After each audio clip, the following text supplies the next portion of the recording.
Alright, everybody. So, we got the pitch meeting for The Flash now. So, I think we're getting pretty close. We're catching up. We're getting there.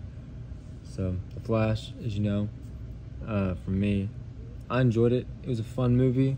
That's it. It was fun. It was enjoyable. You know how I feel about the CGI. You know how I feel about some of the decisions in it. The CGI being bad, the movie being just like okay, and then all the drama that happened before the movie.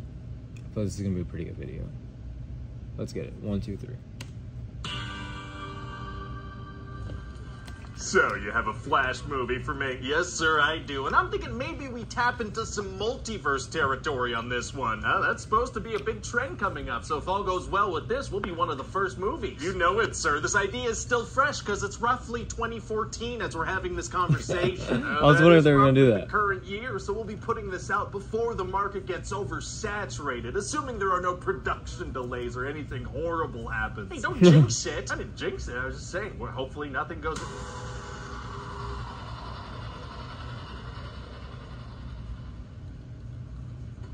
Was that a jinx? Did I just curse this production? It could have been some unrelated supernatural thing. I gotta say, that felt pretty cursy. Yeah, it felt a little cursy, but maybe we'll be okay. Well, fingers crossed. So anyway, what happens in this bad boy? Well, we're gonna start the movie by trying to, re-establish Barry as a heroic faker. Is that gonna be hard to do? Actually, it's gonna be super easy. Barely an inconvenience. Oh, really? Yeah, see, I figured we'd just have him shove a little baby in a microwave. What? He doesn't leave it in there for long. When the bell dings, he takes it out. The bell dings, so the microwave was on? It was falling from a building. What is going on? A bunch of babies are falling from a building. Flash saves them all, eats a burrito, puts one of them in a microwave. Alright, let's move past that. I don't understand. Well, okay then. Well, we're also going to show that Barry has this thing on his suit that tracks calories, tells him when he's running out of energy. Oh, so he kind of loses his powers if he doesn't eat. Exactly. Right. I bet that's going to come into play in a big way later. Now that I think of it, not much, maybe a gag or two. Oh, tracking calories for a while, but then just kind of neglecting to do it is tight. You okay? I'm trying to drop a bit of weight, but they keep coming out with new Oreo flavors. Oh my god. Anyway, so Flash is going to help save the day, and we're going to see Batman, and Wonder Woman's going to pop out for a second, too. Oh, I like that. I think it'd be great if she started doing that constantly eventually. Just popping out for a single scene, smiling and leaving. Yeah, I could see that being a career trajectory for her for sure. So what else happens? Well, Barry's dad's going to be falsely imprisoned for killing Barry's mom, right? Uh-oh. And so Barry realizes he can use the Speed Force to go back in time, so he goes and stops her from ever dying. Very cool. But then he actually gets knocked out of the Speed Force by another speedster, and then he meets a younger, more annoying version of himself. More annoying? Oh my god. And so Barry realizes this is actually the day that he got his powers, so he brings himself to get the powers, but then loses his own. Okay. And then they see the General Zod is attacking. A very coincidentally eventful day. It sure was, sir. So Barry wants to get the Justice League together, but they don't exist in this timeline. Why not? Because this is an alternate timeline where we only paid those actors to be in the beginning of the movie. Oh, okay. But it turns out this timeline does have an older Batman. He's the one played by Michael Keaton. He's from the Michael Keaton Batman movies. It sure is, sir. The multiverse can be an excuse to bring back classic actors as a box office draw. Very smart. Although, hey, do you think the concept of multiverses might kind of diminish the stakes since there are infinite versions of every character? No. Me neither. Okay, let's go all in. Great, so they're gonna ask Batman to help, but he's gonna say no. What? For 2.5 minutes, then he says yes, we gotta manufacture a bit of tension here. Gotcha. So now they realize they need to find Superman to help defeat Zod, but when they get to where they think he is, it turns out to be Supergirl. Oh, that's a different character. Still super, though. And so they're gonna ask Supergirl to help, but she's gonna say no. What? For 2.5 minutes, then she's gonna say yes. Right. Good tension building. Yeah, she goes to check out Zod, who, as it turns out, is looking for her in this universe.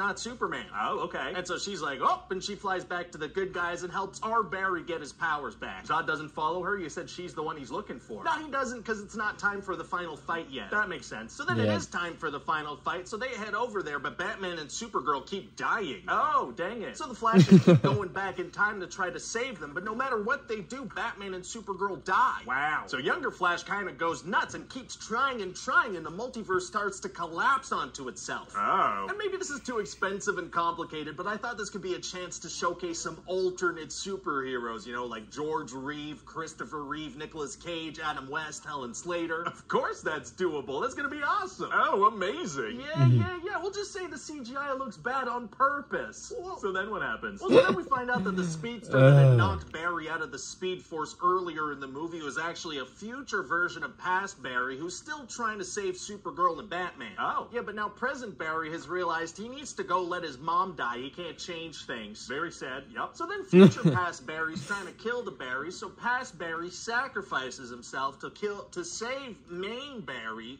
and defeat future past Barry. You don't even know.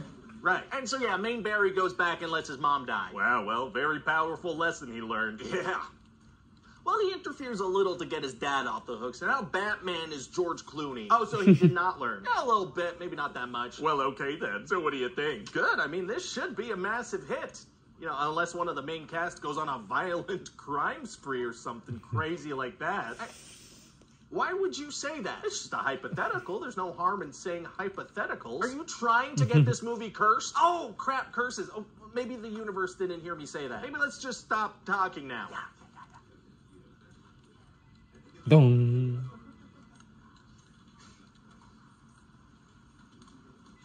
I mean, I think we're okay. Okay. Oh, that's a curse. That's a curse. I was expecting that, it's your not boy, the curse. Ryan George here. Thank you so much for... That's funny. Well, this was pretty much what I expected it to be. He held back a little more than I figured, but, I mean, he hit all the right things. The CGI, how annoying Barry is, how ridiculous it is at the end with all the different Barrys going back and forth. There's a lot to talk about in this movie. Let me know what you thought in the comment section below. Leave a like, subscribe, and I'll see you next time.